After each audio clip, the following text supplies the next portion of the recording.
As of today, the fastest way to apply for a passport is through Germany and France. What I like about France is that there are several programs that allow you to apply for a passport after 5 years if you are the owner of a real business.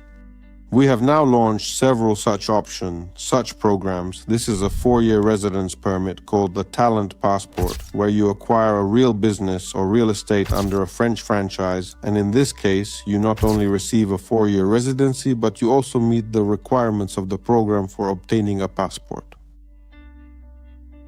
You earn income in France and you pay taxes in France. This is one of the basic requirements for applying for and obtaining a French passport.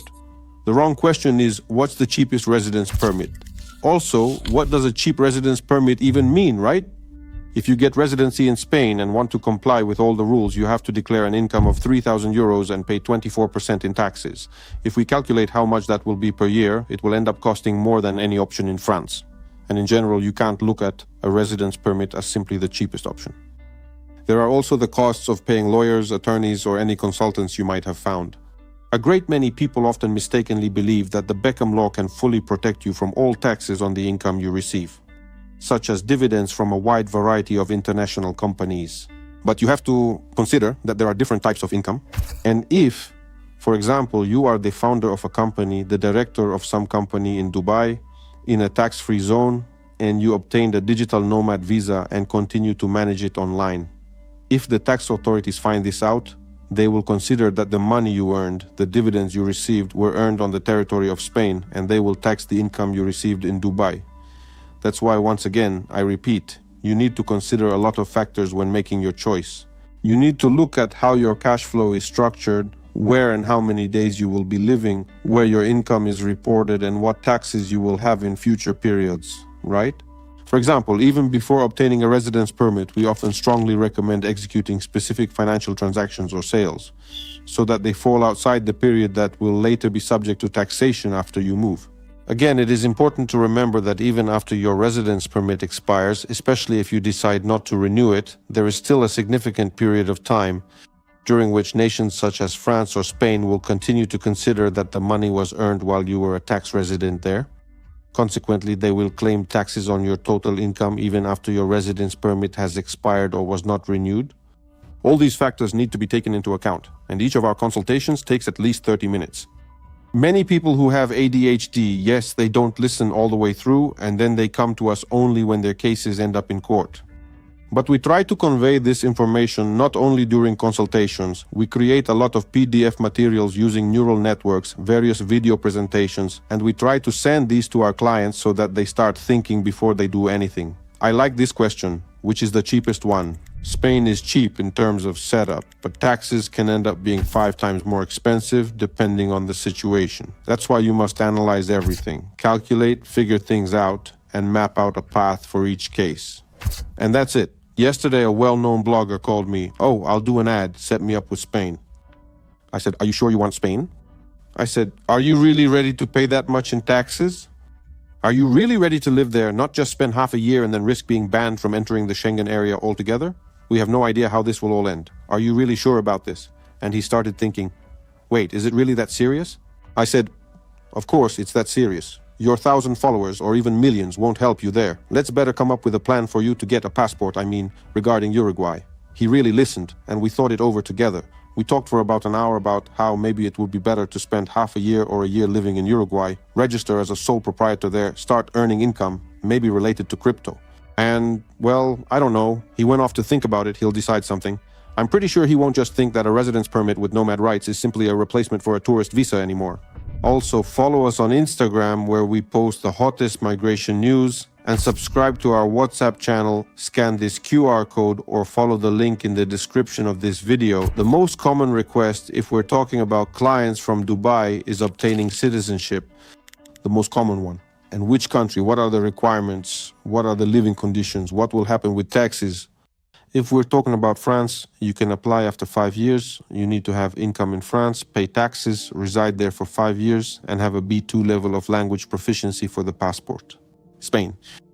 10 years of residence before you can apply for a passport, income requirements in Spain, and again, educational requirements, just like in France. And most importantly, everyone crucially needs to understand that every single specific country from which you want to obtain citizenship must receive some kind of significant benefit from it. And their main primary objective is for you to come there and start paying taxes, creating jobs, and fully integrating into that society. This is the only condition for successfully obtaining citizenship. Anyone who promises you otherwise, who says it's an easy and straightforward path, is in all likelihood not being completely honest with you.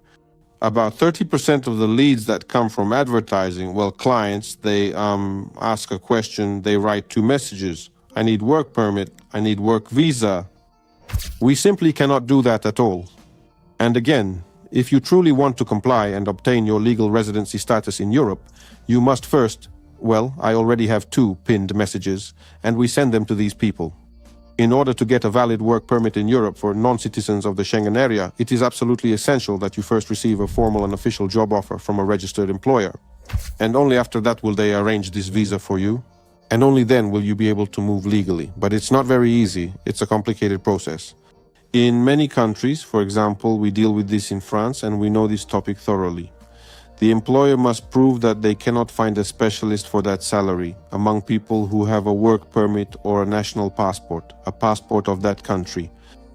If you don't have one, it will be very difficult for you to get it. And if you are hoping that you can come to this country and start working illegally, all of this is fraught with consequences.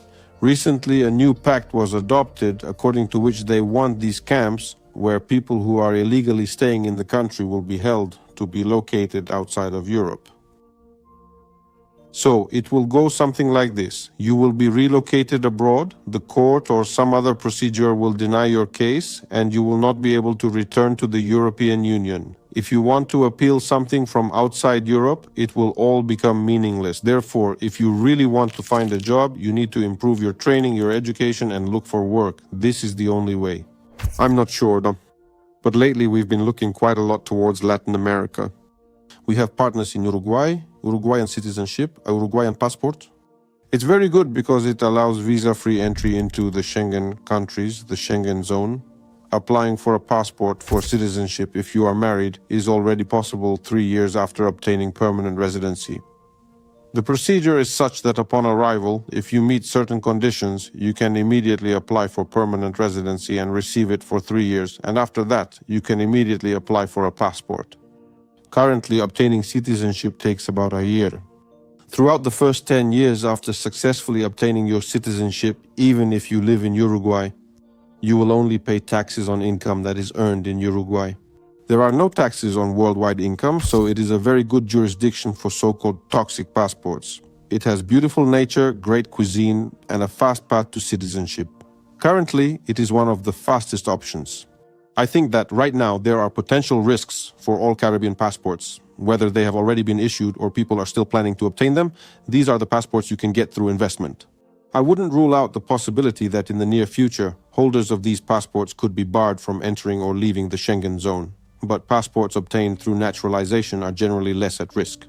Those passports, or rather, those countries that grant citizenship through naturalization, their citizens are at less risk of losing access to the European Union. Well, now, if you are staying illegally, they will take you out of the European Union to wherever they arrange and leave you there. Then they review your case and that's it. Deportation and you can come back. And how is it now? Deportation, but then he'll be in court for 5 years. But now he'll be fighting his case from Africa and that's it. Well, he won't be fighting it because what's the point? I mean, it's all clear. He keeps fighting in court. If laws change, like Spain cancelling legalization, what happens then? How many people like that are there? 1 million. It loses its meaning. Macron also said he was against this. I'm not sure why, but that's how it is. It's serious. They've passed laws to fight illegal migration. Yes, that is absolutely correct. One of the most significant advantages of both the digital Nomad visa and the French talent passport is that the family members of the main applicant can work. That is, the spouse, whoever is the dependent of the main applicant, can work in both Spain and France, get a job under a work contract. That's very good. And in France, children receive an exceptionally high quality and completely free education there. Even if there are various nomadic peoples who arrive and settle in a field, local representatives from the prefecture and the school promptly make their way over to the site and ensure those children who have just arrived in that camp begin attending school immediately. All of this is provided at no cost, and the quality of the education is remarkably high.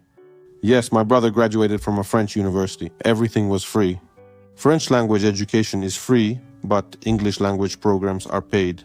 In Portugal, we aren't involved because you wait a year and a half for a permit and must pay for real estate 6 months early to apply for a residence card.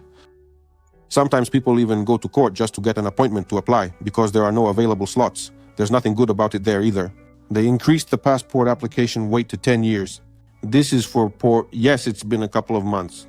In Portugal, it's 10 years just to be able to apply, and without AI, it is going to take another 10 years to process. It has been like that for a long time now, 10 years everywhere, including Germany and France. Spain, France.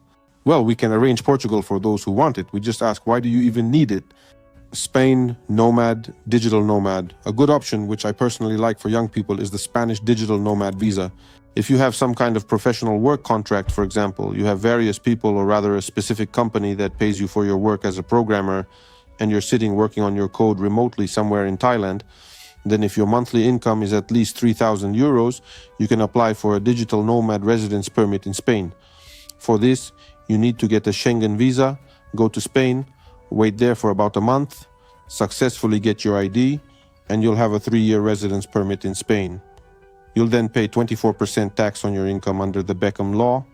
It's a wonderful place where you can live, work, and stay with legal status. However, you can only apply for a passport after 10 years. But that doesn't scare many people. A lot of people like Spain. If you start a family there, your child will get your citizenship and your track will go faster. So it's also a good country and a good option. But you should remember that you need to enter only with genuine documents if you don't want any problems. This was lawyer Aleksandr Kozhevnikov with you. Subscribe, like, and see you in the next video on our channel.